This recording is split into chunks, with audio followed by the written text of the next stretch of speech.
जय जय श्री हितहारी। शास्त्रों में भगवत प्राप्ति के लिए परहित करना अत्यंत आवश्यक बताया गया है। परहित, दूसरों का उपकार करना, इसमें सबसे बड़ा परहित है हम किसी अभक्त को भक्त बना दें। जो नाम जप नहीं करता, चाहे हमारा रिश्तेदार हो, चाहे मित्र हो या समाज का कोई व्यक्ति हो, यदि हम उससे दोस्ती करके उसको नाम जप करना, ये बड़ा भारी हित है। इससे बड़ा हित नहीं होगा। यदि वो नाम जापक नहीं है, हमारी बात नहीं मानता है और दुष्ट स्वभाव से चलता है, फिर हमको उसका संग नहीं करना चाहिए। प्रणाम करके दूरी बना लेनी चाहिए, द्वेष भी नहीं करना चाहिए। जाके प्रिय न राम बैदेही, तजिए ताहि कोटि बैरी सम यद्यपि परम स्नेही। परम मित्र हो, परम रिश्तेदार हो, नातेदार हो, वो सब गंदे आचरण करता है और भक्ति की बात सुनना भी नहीं चाहता, भगवान का नाम सुनना भी नहीं चाहता, तो तजिए ताहि कोटि बैरीशम यद्यपि परम स्नेही, जाके प्रिय न राम बैदेही। नाते नेह राम के मनियत सुहृद सुसेव्य जहां लो, अंजन कहाँ आंख जब फूटे, बहुत तक कहो कहा लो। वो स्वामी तुलसीदास जी कहते हैं, यदि हमने भगवत विहीन जीवन व्यतीत करने वालों का संग किया, तो जैसे आंख में अंजन लगाओ, आंख फूट जाए तो फायदा क्या हुआ? नुकसान ही तो हुआ। ऐसे ही भगवत विहीन लोगों का संग नुकसानप्रद है। हमें चाहिए जो हमारी बात माने, नाम जप करे, थोड़ा मानवता लावे। परहित की बात, परहित कई प्रकार का होता है। जैसे किसी बीमार को औषधि दे देना, भूखे को भोजन दे देना, सर्दी में वस्त्र दे देना, समस्या में पड़े हुए व्यक्ति की समस्या का निदान करना, पर ये सब साधारण परहित है। पूर्ण परहित है उसे भगवान में लगा देना, हाथ जोड़ करके, प्रार्थना करके, सत्संग सुनाकर, प्रलोभन देकर। जैसे माँ अपने बच्चे को प्रलोभन देकर, देखो हम तुमको नाश्ता में ये देंगी, आप 2 माला राधा राधा कीजिए। ऐसे किसी भी तरह से हम किसी को जो हमारी बात माने नाम में लगा दें, इससे बड़ा परहित नहीं होता और इससे बड़ा लाभ नहीं मिलता। जैसे हमने 2 को नाम में लगाया, वो नाम जपने लगे, तो हमें उसका कृपा प्रसाद मिलेगा भगवान की तरफ से।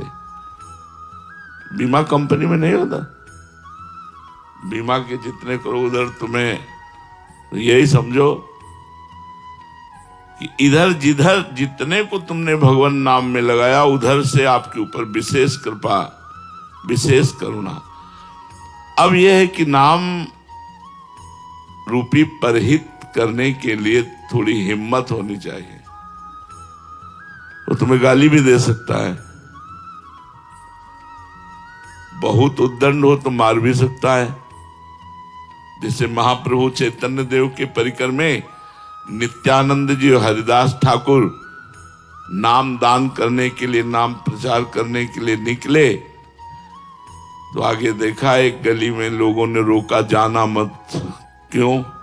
बोले बड़े राक्षस स्वभाव के 2 भाई हैं, जगाई और मधाई। ये हर समय शराब पीते रहते हैं और गालियां बकते। संतों से तो बहुत ही, आप जाना मत। तो नित्यानंद महाप्रभु ने कहा ठाकुर हरिदास जी से, क्या किया जाए? तो उनका प्रभु सच्चे अधिकारी तो यही है, जो इमरजेंसी में वही भर्ती किए जाते हैं जो बहुत बीमार होते हैं। ये बिल्कुल दान के अधिकारी हैं, इनको जरूर,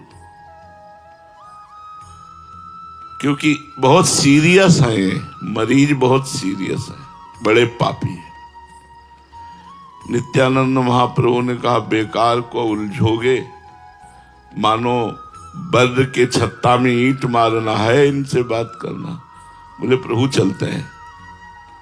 नित्यानंद महाप्रभु और ठाकुर हरिदास जी गए और भगवान नाम कीर्तन उच्चारण किया। जी ही भगवान नाम कीर्तन उच्चारण किया और राक्षस बुद्धि देखा वैष्णव, तो पानी का कलश रखा था वही उठाया मारा, तो नित्यानंद महाप्रभु के मस्तक पे लगा और रक्त भागे। हाथ पकड़ करके ठाकुर हरिदास जी नित्यानंद महाप्रभु का। अब ये घटना पूरे नवद्वीप में फैल गई। जगाई मधाई ने कहा सुबह होने दो इनको बांध करके, क्योंकि वो अधिकारी थे राजा की तरफ से, वो एक अधिकारी थे, सब वैभव और उनको शासन पक्ष भी मिला था। महाप्रभु चैतन्य देव जी ने जे ही सुना भागे, उन्हीं की तरफ भागे और बड़े आवेश में आकर ऐसे किया, सुदर्शन चक्र का आवाहन। नित्यानंद महाप्रभु ने चरण पकड़ लिया और कहा प्रभु ये मारने का अवतार आपका नहीं हुआ, तारने का अवतार हुआ है। सुदर्शन चक्र से मारकर जीव का कल्याण करना है तो श्री कृष्ण रूप में आप करते थे।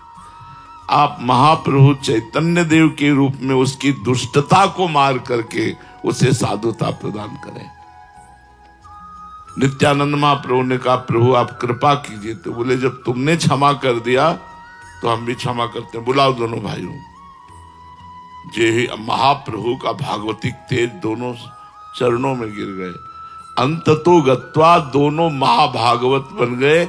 आज भी मायापुरी नवद्वीप में उनके नाम के घाट बने हैं। जगाई मधाई जो है जगन्नाथ दास माधव दास नाम उनका रखा और महाप्रभु ने गंगा में खड़े होकर उनका पाप लिया। कहा संकल्प करो जीवन भर का पाप हम तुम्हें दान करते हैं। यद्यपि वो कांप गए कि प्रभु ऐसा नहीं, मैं बहुत पापी हूं। महाप्रभु ने कहा, महाप्रभु ने ये है परहित। अगर परहित करते समय हमारे को अपमान सहना पड़े, गाली सहनी पड़े और उसका मंगल हो तो हमें करना चाहिए। ये हमारी वैष्णव पद्धति है, ये हमारे भगवान के दासों का स्वभाव है। और सही पूछो तो मनुष्यता भी इसी को कहते हैं। अगर परहित की भावना नहीं स्वार्थ की भावना है तो उसमें राक्षसी भाव जागृत होता है, जिसे आसुरी भाव कहते हैं। और जिसमें परहित की भावना होती है उसमें देवी भाव होता है। लेकिन परहित में एक चीज है, उसके बदले में कुछ चाह ना हो तो उसे परहित कहा जाएगा। परहित करके कुछ भी चाह करना वो परहित नहीं रह जाएगा। इसलिए परहित करना बहुत कठिन है। अगर परहित कर लिया तो ये परमार्थ बन जाएगा, आपका परमार्थ बन जाएगा। एक दिन 20-25 वर्ष की बात होगी, वृंदावन में केसी घाट में देखा तो एक आदमी दीवाल की तरफ कराह रहा था। कदम लड़खड़ाए, पर हम सोचा गरीब बाबा जी क्या सहयोग कर सकते हैं। भिक्षा मांग के खाते थे, 1 रुपया पास नहीं, कुछ मतलब। नजदीक गए तो बड़े कष्ट में सब सोच से सना हुआ, बड़ी दुर्दशा थी जिसे कहते हैं। वो कहां से जीव आया था भगवान की कृपा से, बस थोड़े ऐसे बाल ऐसे। उनका बाबा हम किसी योग्य नहीं है पर आपकी क्या सेवा कर सकते हैं। तो उनका यहां तो हमें कोई पानी देने वाला भी नहीं, पूछने वाला भी नहीं, कई दिन से भूखा पड़ा हूं। यदि आप सुदामा कुटी पहुंचा दे तो सुनते हैं वहां संत सेवा होती है, तो कम से कम भोजन पानी तो मिल जाएगा। अब वहां से पहुंचाने के लिए आदमी चाहिए, रिक्शा चाहिए, व्यवस्था चाहिए। हमारे पास कोई व्यवस्था तो थी नहीं, सब ऐसे समेटा कपड़ों से ही तो उठाया उनको। एक आध जगह उनको विश्राम दिलाया, वो क्या फिर सुदामा कुटी में जाके, तो अब संत तो संत होते हैं, दयाल होते हैं।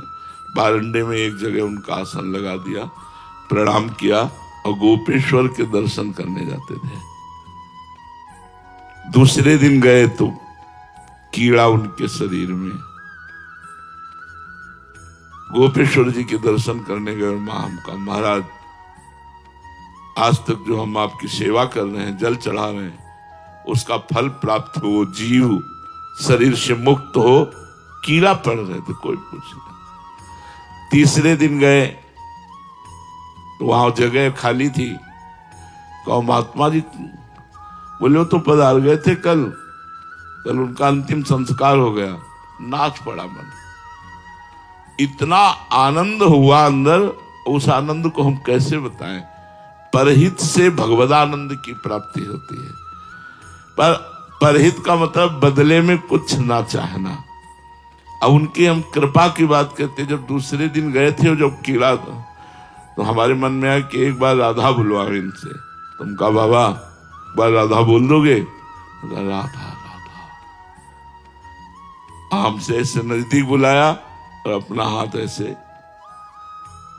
संतों की कृपा या किसी की भी कृपा भगवत प्राप्ति करा सकती। परहित, एक बार एक नाथ जी महाराज गंगोत्री से जल रामेश्वर जी के लिए ले जा रहे थे, पूरी मंडली थी।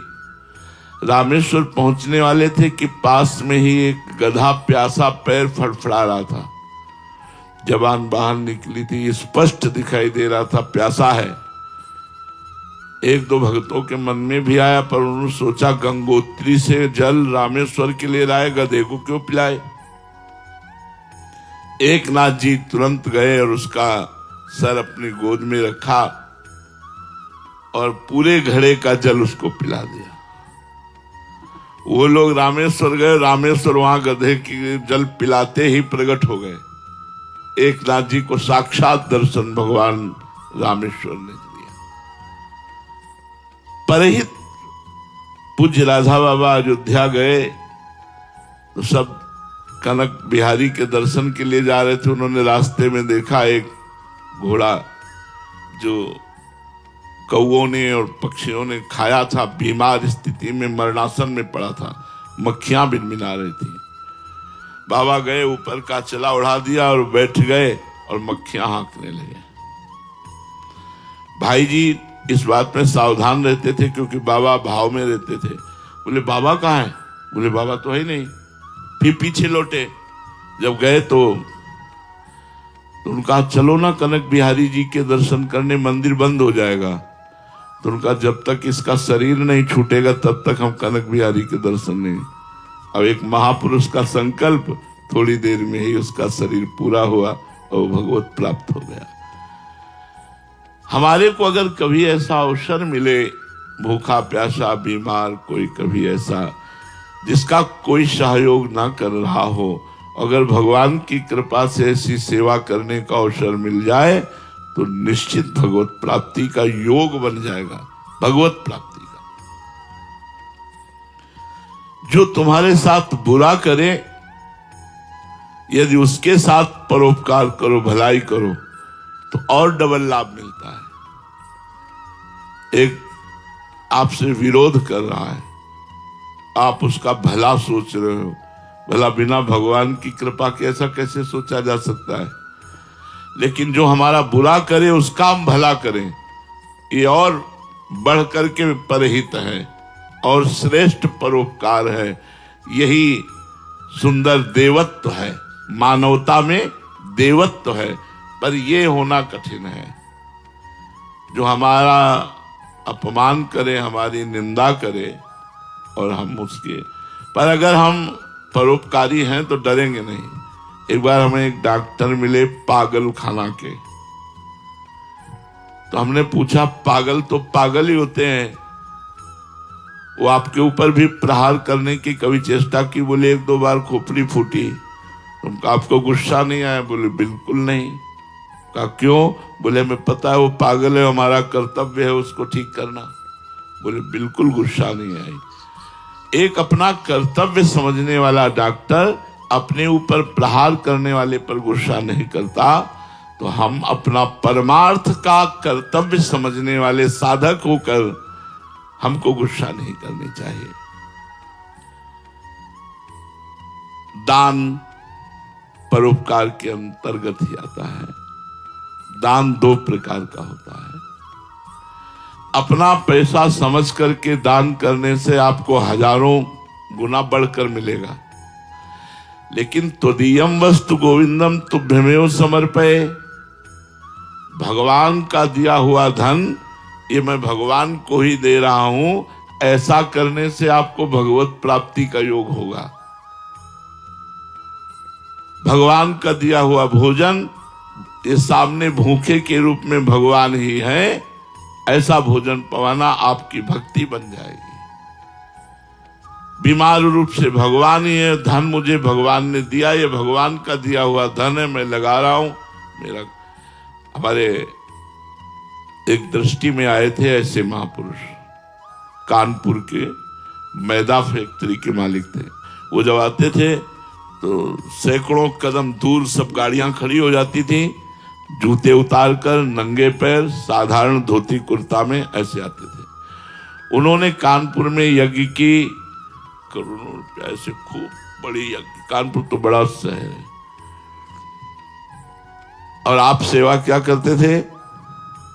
डस्टबिन और झाड़ू हाथ में, उसको जो डिब्बा नहीं होता, जहां कोई दोना पत्तल फेंक देता उसे उठाते। अगर कोई पूछता यज्ञ कौन करा रहा है, तो बोले भैया हमसे पूछो कितने डिब्बा कूड़ा फेंके आए, उसको तो बता सकते, हमें पता नहीं यज्ञ कौन करा रहा है। स्वयं यज्ञ कराने वाला, लाखों करोड़ों की भोजन व्यवस्था करने वाला, बड़ी यज्ञ हुई थी, लेकिन कोई जान नहीं पाया यज्ञ की। जब हमें पता लगा तो हम कहा भाई तुम इस लोक के आदमी नहीं हो। इसलिए तो उन्होंने कहा महाराज मैं तो नौकर हूं, मालिक तो भगवान है, मैं क्यों कह दूं कि मैंने यज्ञ कराया, भगवान ने। अब किसी से मैं कहूं क्यों भगवान यज्ञ करा रहे हैं, ये भी चर्चा नहीं करनी है, मुझे तो अपने काम से मतलब। देखो स्वयं द्वारिकाधीश भगवान जब राजसूय यज्ञ हुई युधिष्ठिर की, तो सबके चरण धोने की सेवा ली। आप सुन, जिनकी अग्र पूजा हुई, जो 14 भुवनों के अनंत ब्रह्मांडों के मालिक हैं, सबके चरण धोने की सेवा ली।